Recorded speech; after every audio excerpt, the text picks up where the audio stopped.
Hello everyone, নিয়োগ বিজ্ঞপ্তির আরেকটি এপিসোডে আপনাকে স্বাগত।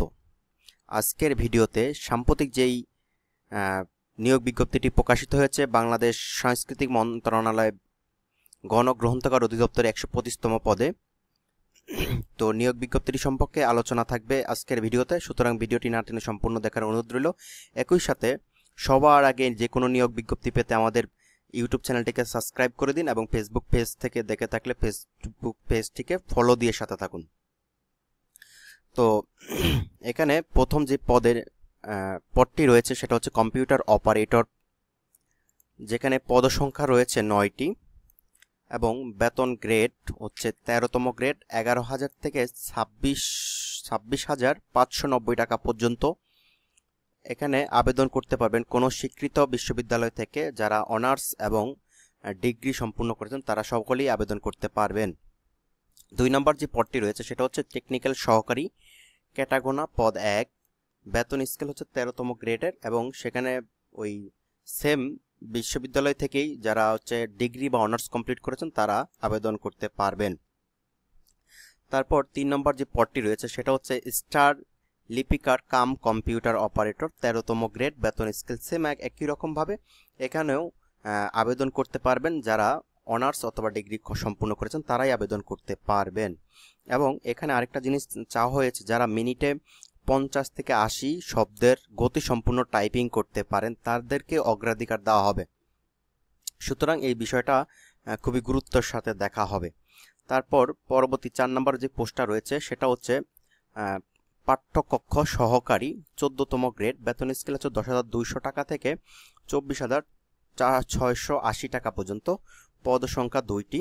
কোনো স্বীকৃত বিশ্ববিদ্যালয় বা প্রতিষ্ঠান হতে স্নাতক বা সমমান পরীক্ষা উত্তীর্ণ হলে আবেদন করতে পারবেন। তারপর হচ্ছে রেফারেন্স অ্যাসিস্ট্যান্ট 14তম গ্রেড, পদ সংখ্যা হচ্ছে 3টি। তাও আবেদন করতে পারবেন কোনো স্বীকৃত বিশ্ববিদ্যালয় থেকে। যারা অনার্স অথবা ডিগ্রি সম্পূর্ণ করেছেন তারা আবেদন করতে পারবেন। এছাড়াও গ্রন্থকার বিজ্ঞানে সার্টিফিকেট কোর্স পাস করা লাগবে, অর্থাৎ গ্রন্থকার যেই 6 মাসের যে কোর্সগুলো আছে কোর্সের সার্টিফিকেট দাঁড়ি হতে হবে। তারপর 6 নম্বর যে পদটি রয়েছে সেটা হচ্ছে হিসাব রক্ষক, পদসংখ্যা 6টি। সেখানেও কোনো স্বীকৃত বিশ্ববিদ্যালয়তে বাণিজ্যিক বিষয় অর্থাৎ কমার্স থেকে স্নাতক ডিগ্রি দাঁড়ি হতে হবে। তারপরে লাইব্রেরিয়ান, 7 নম্বর পদটি হচ্ছে লাইব্রেরিয়ান অ্যাসিস্ট্যান্ট, যেখানে পদসংখ্যা হচ্ছে 23টি। আবেদন করতে পারেন এখানেও সেম একই রকমভাবে কোনো স্বীকৃত বিশ্ববিদ্যালয় থেকে অনার্স কমপ্লিট, তার সাথে হচ্ছে গ্রন্থকার যে কোর্স আছে সেখানে কোর্সের সার্টিফিকেট সম্পূর্ণ দাঁড়ি হতে হবে। তারপর হচ্ছে লাইব্রেরি সহকারী, পদসংখ্যা 3টি। সেখানেও চাওয়া হয়েছে কোনো স্বীকৃত বিশ্ববিদ্যালয় বা প্রতিষ্ঠান হতে স্নাতক বা সমমান ডিগ্রি সহ গ্রন্থকার বিজ্ঞান সার্টিফিকেট কোর্সে সম্পূর্ণ কোর্স সম্পূর্ণ হতে হবে। ঠিক আছে, তাহলেই আবেদন করতে পারবেন।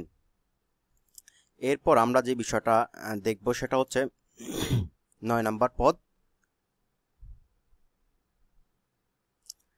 9 নম্বর পদটা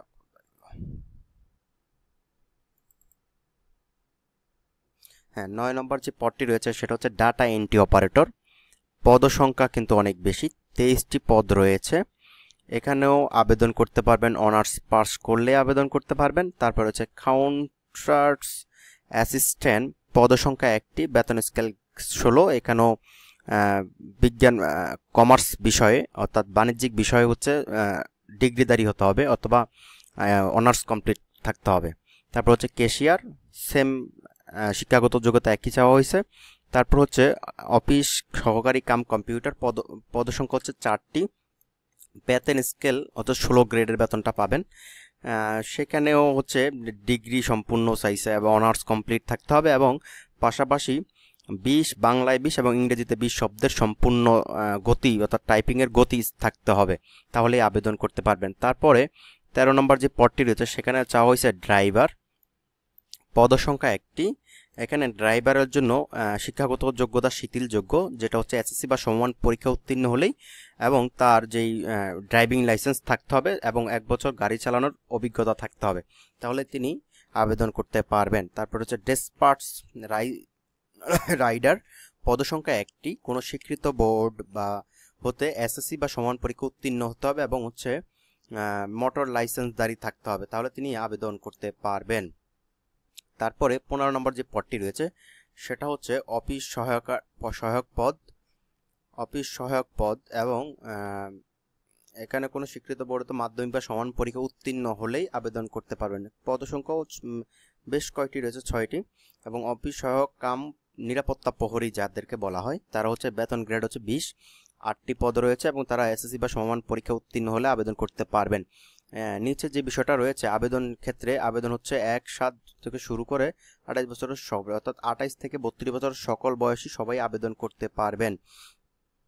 এখানে বিস্তারিত আলোচনা কিভাবে করতে হবে সেই বিষয়ে বিস্তারিত করা হচ্ছে, এগুলো আপনারা পড়লেই পারবেন। তবে একটি কথা বলে রাখি, যারা আবেদন করতে পারবে না তারা হচ্ছে আমাদের ভিডিওর কমেন্ট বক্স মেসেজ দিবেন, আমরা হচ্ছে আপনাকে সত্য সাপেক্ষে আবেদন করে দিব। এছাড়াও যে কোনো তথ্যের জন্য অবশ্যই কমেন্ট করতে পারেন। আর ভিডিওটি ভালো লাগলে একটি লাইক, একটি কমেন্ট করে দিবেন। তো আজকের ভিডিও এই পর্যন্তই, পরবর্তী ভিডিওর আমন্ত্রণ রইল। আসসালামু আলাইকুম।